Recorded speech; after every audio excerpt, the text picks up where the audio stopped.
One of the first things that Caroline and I needed to do after coming to Greensboro was to find a pediatrician. After all, with at that point 3 children that were younger, kids get sick on a regular basis. Besides that, there's so many times that they have these regular checkups, and so pretty quickly we needed to find someone. And so after talking to some folks here in the church, we got some recommendations as to what would be a good pediatrician, and there was one that was referred a couple of times to us, and so we started going to this doctor, and he really is an excellent physician. He takes and spends a lot of time with us. He's very patient. He's very knowledgeable. You can tell he's just a doctor that knows his stuff, and he really gives us a tremendous sense of peace that he is taking the absolute best medical care that he possibly can for our children. And so from that standpoint, we've had a wonderful experience with him. We've got a great pediatrician for our children. But on the other side, we have had a lousy experience with our pediatrician. And the reason I say that is because every time we go, we have to wait for blessed ever. Let me give an example. Just this past year, right after Nathan turned 6 years old, he needed to go for his 6-year checkup. Now, well visits like that have to be scheduled not 1 week, not 2 weeks, not 1 month, but 3 months in advance. So this is nothing that has caught them by surprise where he was worked in. As I recall, the visit was scheduled for 10:30, and of course it was during the school year, trying to help Caroline so that she wouldn't have to take all the kids. I left here, I went and I checked Nathan out of school, took him to the doctor's office, and we got there about 10:15. We sign in, sit down in the waiting room for just a few minutes, and in very short order they called us back to the exam room. And so we go in there, and the nurse does whatever she needs to with Nathan, and we begin to wait and wait and wait and wait. In fact, I may still be there. Sincerely, this is the honest truth. For more than an hour, we sat there in that exam room. Now, there were children's books in there to read, to be sure, but do you know how many Dr. Seuss books you can read in over an hour? All of them. And so finally the doctor comes in, he conducts the exam, Nathan is fine, and so we leave. We arrived at the doctor's office at 10:15, we left at 12:30. That's just too long. And then, for example, this past summer, there have been times where, since Catherine's birth, they go, especially at first, they go so many times as a newborn, and she took all 4 kids with her to the doctor's office. And so she gets back there in a waiting room with a 6-year-old, a 4-year-old, a 3-year-old, and a 4-month-old, and is seated in there for more than an hour with these animals. Do you know what that's like? It ain't pretty. And so we've had this wonderful experience with this doctor that is so gracious and is so patient and is so learned and breeds such confidence. And we've had this positive experience, but then quite frankly, we're torn wondering whether it is that we should consider going to a different practice. Why? Because we just don't like to wait. But the truth is, none of us likes to wait for much of anything, do we? Whatever it is that we want it now, if not, in fact, yesterday. We don't want to wait in line at the checkout. We don't want to wait in line for another cashier to open their register. We don't want to wait for the check to come in the mail. We don't want wait for the doctor's report to come back. We don't want to wait for much of anything. And what is true in the regular areas and aspects of life, unfortunately, for us as believers, it carries over to our spiritual life as well, and our walk with God. And so many times what happens is that we find it so difficult and so many times nearly impossible to wait on God. But I want you to understand something this morning as a follower of Christ. There are going to be so many times in your walk with Him where you're going to absolutely just have to wait on Him. There'll be something that you're asking Him for. Maybe it's guidance. Maybe it's for an opportunity. Maybe it's for help physically. Maybe it's for a financial difficulty that you're praying that God might open up a new opportunity for you, and you're just going to have to wait. And as difficult as that is, waiting on God, exercising patience with God, can be made far more palatable, far more tolerable if we just understand how waiting on Him actually works. Well, how does it work? Look with me in your Bibles today to 1 Samuel chapter 1. 1 Samuel chapter 1, and we'll begin with verse 1.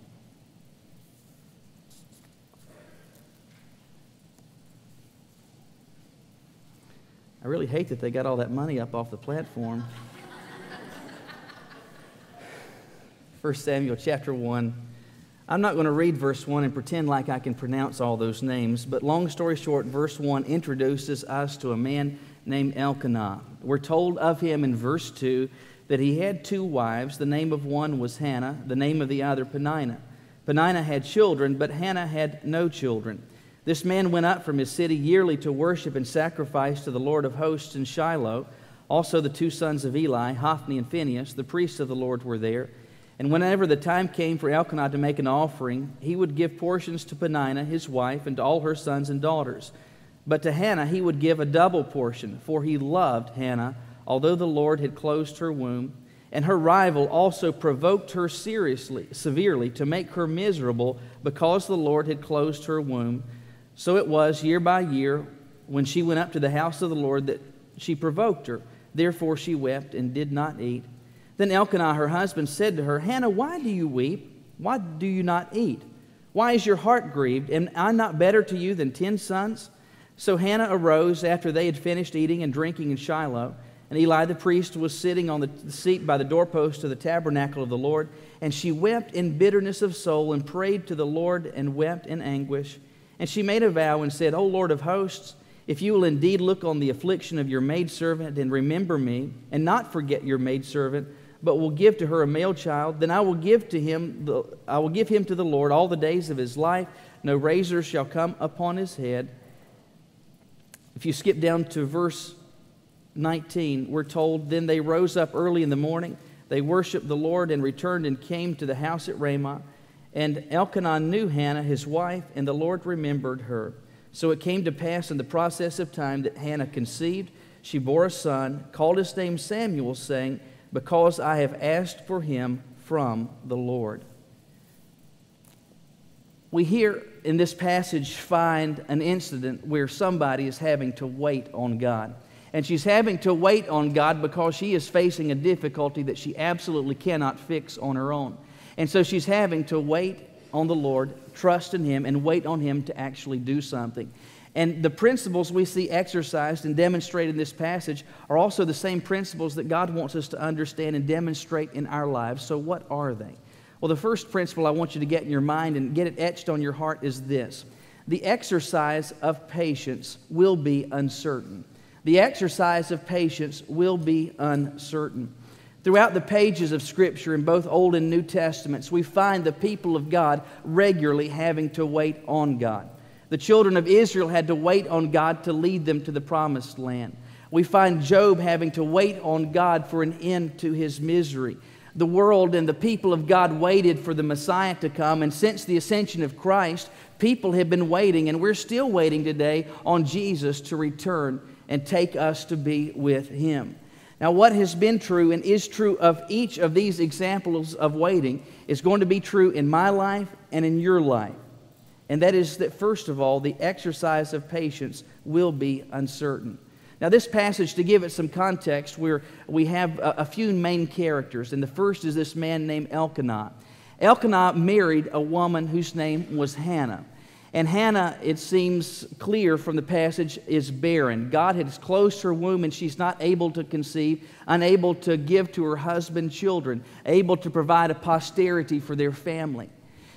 It seems that the passage does not tell us this. It seems because of this, Elkanah takes another woman to be an additional wife, a woman whose name is Peninnah. And Peninnah, it seems, is a fertile myrtle. And we have no idea how many children, but she has sons and daughters, multiplied children.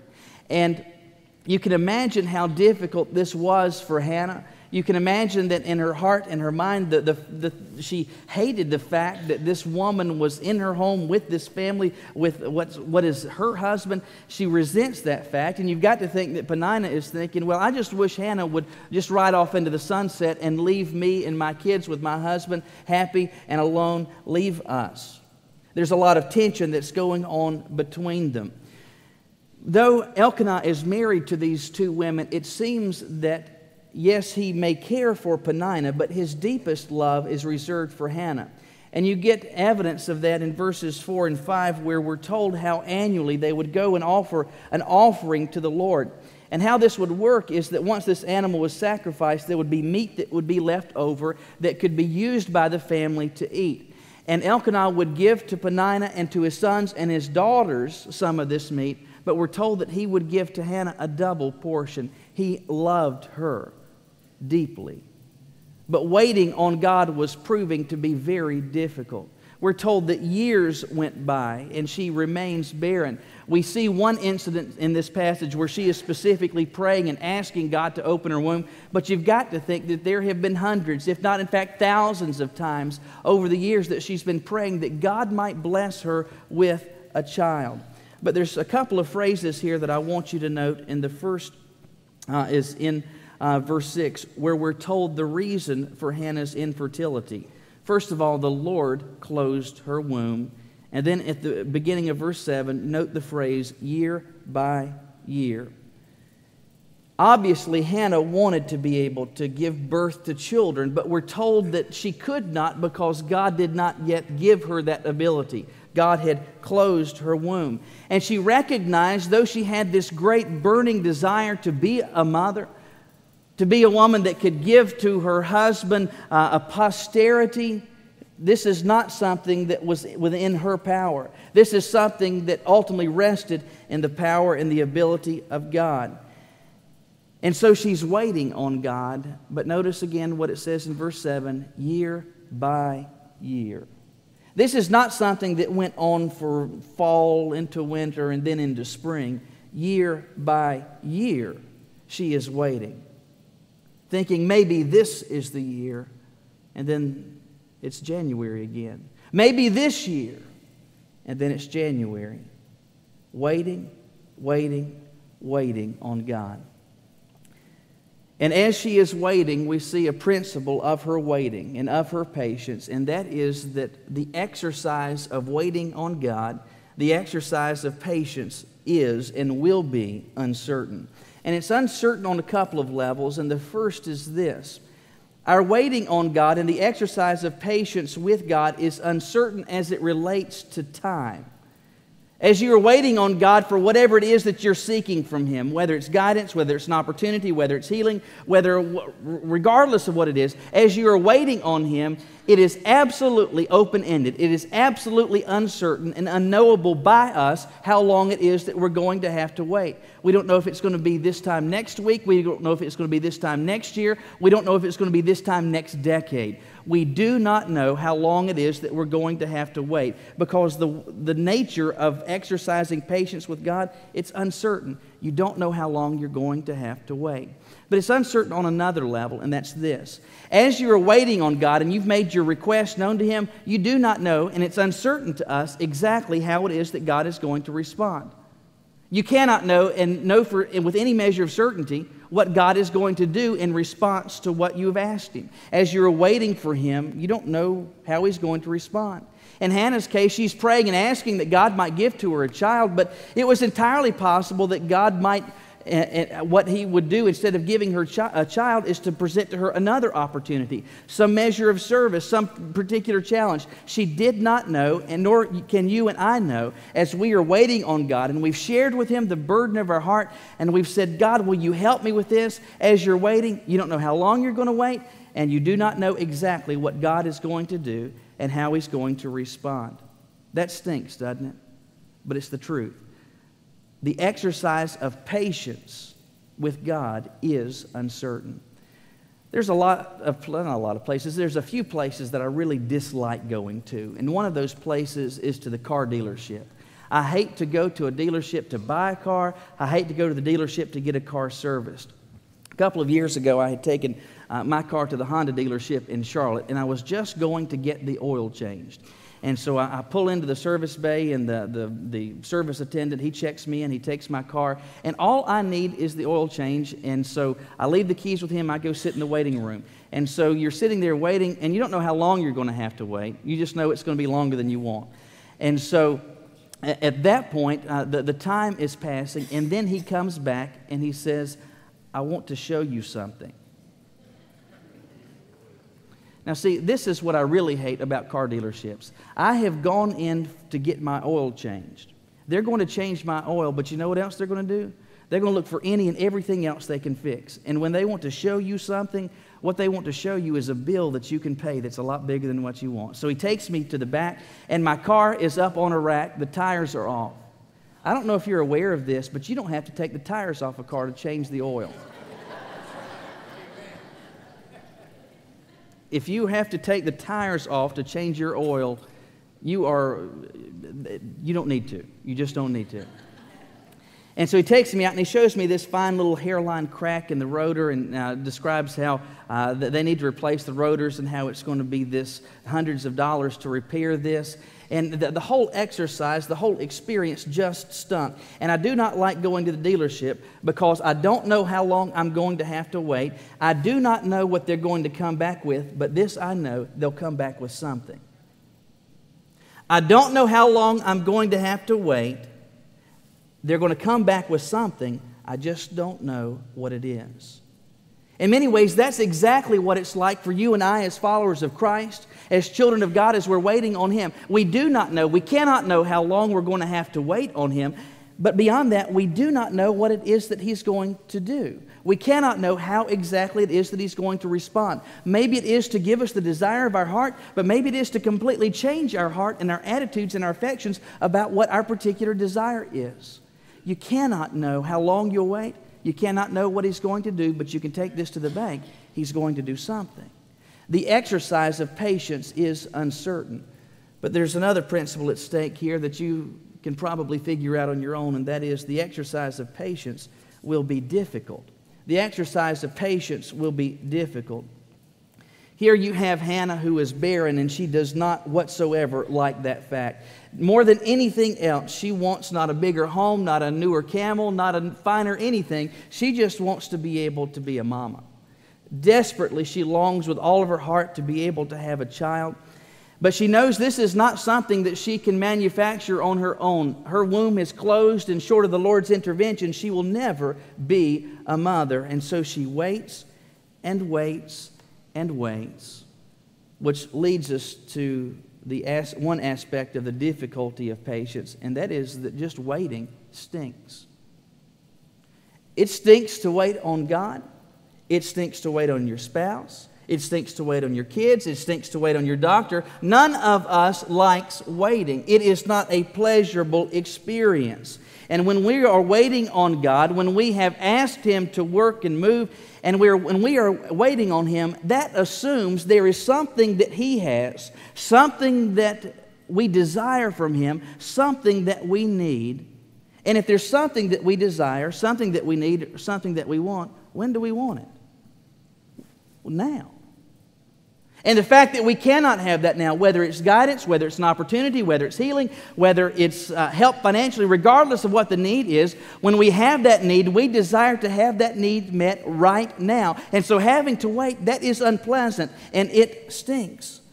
But waiting on God can be made more difficult, and it can be more challenging than just watching the hours, the minutes, the days, and months pass. Hannah knew this to be true. Waiting on God for her became more difficult because she had someone taunting her. Peninnah did not like her, and it seems that she wanted Hannah's misery to be compounded.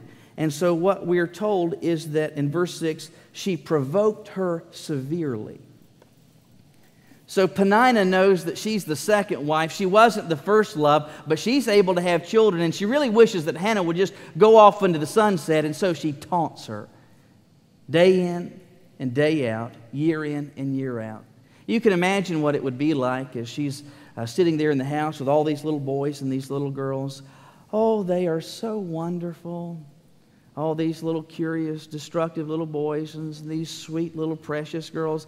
Oh, they're all so wonderful. Oh, the happiness that they have brought to my life, it's just unspeakable. Oh, I'm sorry. You don't have any children. Day in and day out, she's getting this type of aggravation, this type of provocation by this woman that is making her life more miserable. It was bad enough to wait, just to have to sit there and allow all this time to pass, but it became more difficult because she had someone making the circumstances even more unpleasant. Now, we've witnessed things like this with our boys in particular over the past number of years. Let's say, for example, that Nathan and Andrew are in our den playing with some toys. And Andrew may see that Nathan has a toy that he wants to play with, and so he'll ask his brother to let him play with the toy, and Nathan will not want to, and so Nathan will keep playing with it. Well, at that point, Andrew's going to keep trying to grab it or aggravate his brother to the point where he'll relinquish it, and Nathan doesn't want to, and it may be that he'll shove Andrew to get him away. Well, when we see that, it could be that he's going to get a spanking. It could be that he would go to timeout. But there's been instances where he's had to go to timeout for something like this. And so because he shoved his brother or smacked him or done whatever, he's going to go sit in timeout, and that may be over against the wall in the den. And so he doesn't like to have to sit there and wait in timeout. No child likes that. And so he has the aggravation of having to wait. But then it gets worse. Andrew's got the toy now. So he's having to sit there and wait, but then watch his brother, who was the instigator in all this, sit there with a toy that he had in the first place. It brings him nearly to a nervous breakdown. The waiting is bad enough, but then there are circumstances that can make it even more difficult. Maybe in your life and your experience thus far, you've experienced something similar. It may be that you have been, or maybe even to this day, you are waiting on God to bring that right person, that special person into your life that He wants to be your husband or to be your wife. And as you are waiting and month in and month out passes without a date, you have all these close friends that they're meeting Mr. and Mrs. Wonderful. They're getting engaged, they're getting married, and they're beginning these wonderful, happy lives together. And you're sitting there looking towards heaven saying, "How long, O Lord?" Maybe it is that you're experiencing or have experienced something like Hannah did. And you desperately long to be a mother. You desperately long to be a father, and you're struggling with infertility.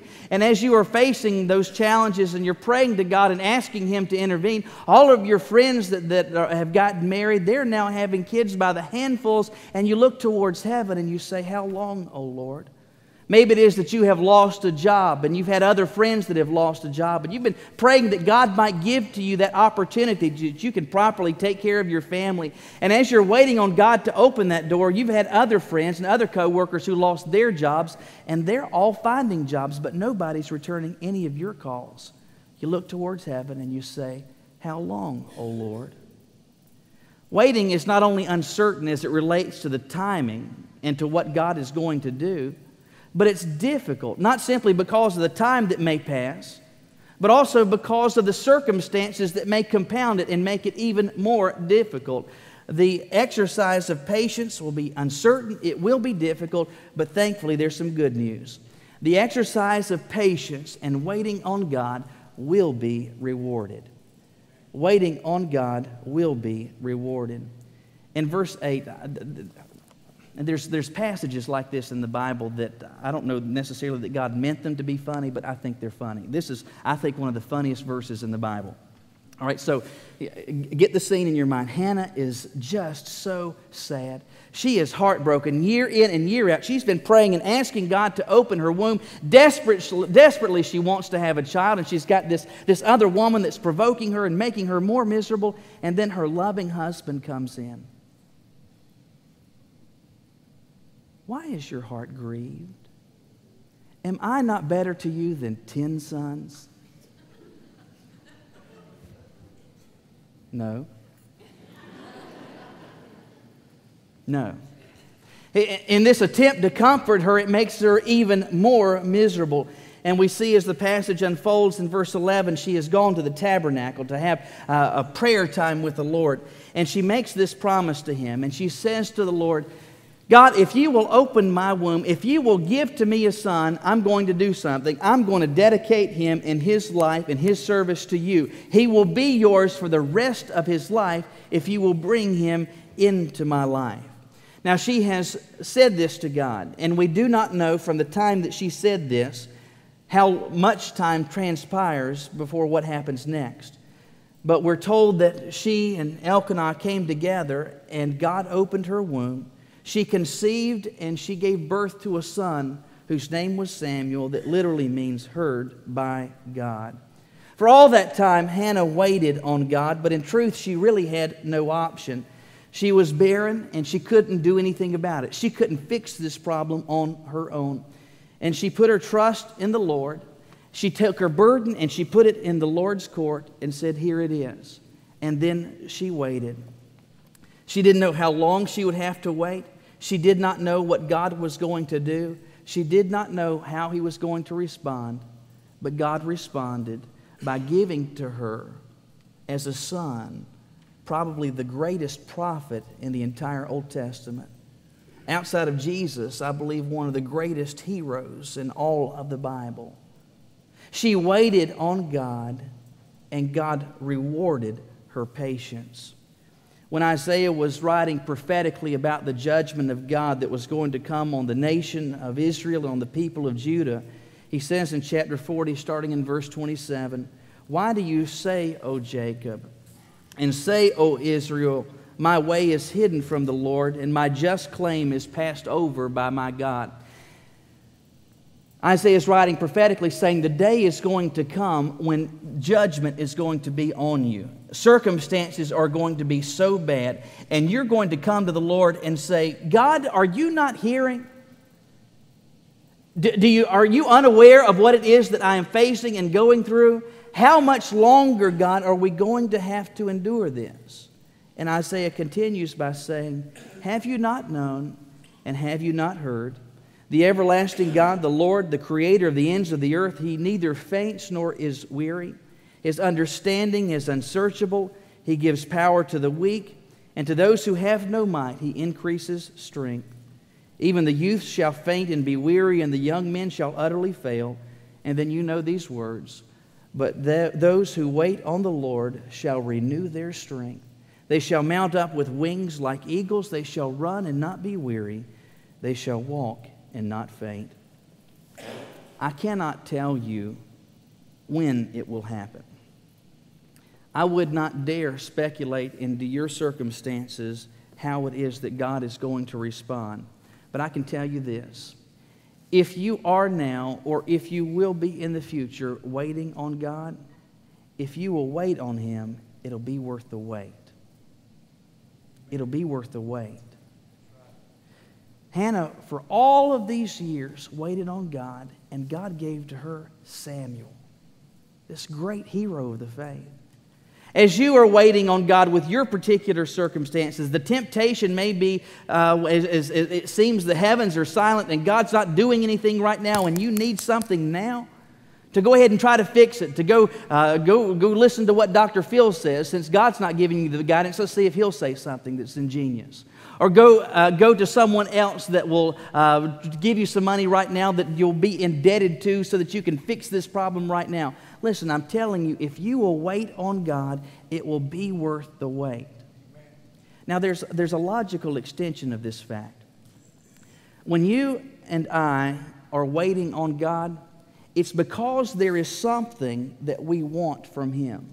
There is some particular goal. There is something that we desire to receive from Him. And if we are waiting on Him, and He will bless that patience with some type of blessing, by logical inference, if we don't wait on Him, it means that we can miss out on the blessing, that you can shortchange yourself. Let me give you an example. A few weeks ago, you heard on the news and you saw this stuff on Facebook, this controversy that started because of an interview between Dan Cathy, who's the president of Chick-fil-A, and an interview that was conducted with he and Baptist Press. In the interview, Dan Cathy was asked a question: what is your position, or the corporation's position, on gay marriage? And Dan Cathy's response was, as a family and as a corporation, we support the biblical definition of marriage. He didn't say we hate gay people, that we won't serve them. He didn't say anything like that. There were no incendiary remarks. But because of that statement, because it then gets wide public attention, you have the mayor of Boston, you have the mayor of Chicago, and other municipalities around the country that said publicly, Chick-fil-A is no longer welcome in our city. And specifically in Chicago and Boston, you had local municipalities denying land use permits to Chick-fil-A so that they cannot open restaurants any longer in those cities. And so in response to this, Mike Huckabee, the former presidential candidate, the former governor of Arkansas, he launches this grassroots campaign encouraging people who share that position that there is a biblical definition of marriage to, on August the 1st, celebrate Chick-fil-A Appreciation Day by going to Chick-fil-A and buying something. You know, it's great to stand for the Bible and have a milkshake, isn't it? Yes, thank you. And so I believe then, I believe now that when there are people that are standing for biblical truth, they should not be standing alone. We should stand with them. And so I felt this is something that I want to and something that I desire to support. And so on that day, I stopped at Chick-fil-A on the way to church. I got a biscuit. That was wonderful. That night, I was going to stop by the house or stop by on the way to the house to bring supper to Caroline and the kids. And so the one over at Friendly is the one that's closest to our house. And I pull into the parking lot, and the parking lot is packed. There's a line of cars wrapped around the drive-thru. This place is just full of people. And so I park the car, I go in, and it's just chaos in there. And Chick-fil-A is not like Wendy's where you have the little lines to go through. And sometimes it's kind of nebulously defined as to where the lines actually are. So I'm kind of standing where I think a line is. And as the minutes pass, I see that there are people who came in after me that are already getting served and already getting their delicious chicken sandwich. And so I'm beginning to get aggravated. Well, I was here first. I mean, and sincerely, I waited for 30 minutes until I was served. It was that busy. And I was getting very impatient, and I was getting ready to say, and I was thinking to myself, I'm just going to go home, and we're just going to scrap this. But then I thought, if I don't wait, then what I hope to accomplish, which is to support this company, then I'll miss out on that. My goal is to help support them, and if I don't wait, I'll miss out on accomplishing the goal. Listen, the same is true with God. If you do not wait on Him, whatever that burden, whatever that goal is that you have, the blessing that you desire God to provide, the opportunity that you want Him to provide, the guidance that you are seeking Him to give to you in your life, you may very well miss out on that. I'm telling you that waiting on God, it will be worth the wait. God will bless your patience because He is the rewarder of those who diligently seek Him. I guess it was about 2 years ago. In fact, there were several parks when we lived in Charlotte that I would regularly take the boys to, especially during the summer. But one in particular that we went to quite a few times. And as I would take the boys over there to play, they would get so hot and so sweaty, and they were thirsty. They were just so hot that on more than a couple of occasions, we would stop at a Burger King that was just around the corner from this park. And we'd go to Burger King because Burger King sells ices. And so we'd go in there, and I'd get the boys an icy. And if you're familiar with Burger King, you're aware of the fact that for kids, they'll give them one of those little cardboard crowns, you know, the Burger King crown cap. Anyway, so the kids see those, and the cashier, that she gives each of the boys one of these little crowns. Nathan at this point was probably 4 years old, and so he's sitting there with Andrew and Philip eating their ices, and so we get back home. Nathan takes his crown off, and he sets it on the coffee table, and as he does so, I pick it up and put it on my fat head. When I put that crown on my head, Nathan looks at me and says very simply, "Daddy, you not king." Let me just tell you very plainly today, you not king. You are not in charge. You're not calling the shots. You don't have the world in your hands. You don't have the big picture in view. But God does. His ways are different than your ways. They're different than mine. He's operating on a different time schedule than you and I are operating on. And because of that, we're just going to have to wait on Him. But the wait is worth it. Hannah's wait gave her one of the greatest heroes of the Old Testament as her son. My question for you today is very simple. What might your exercise of patience, what might your exercise of waiting on God bring into your life?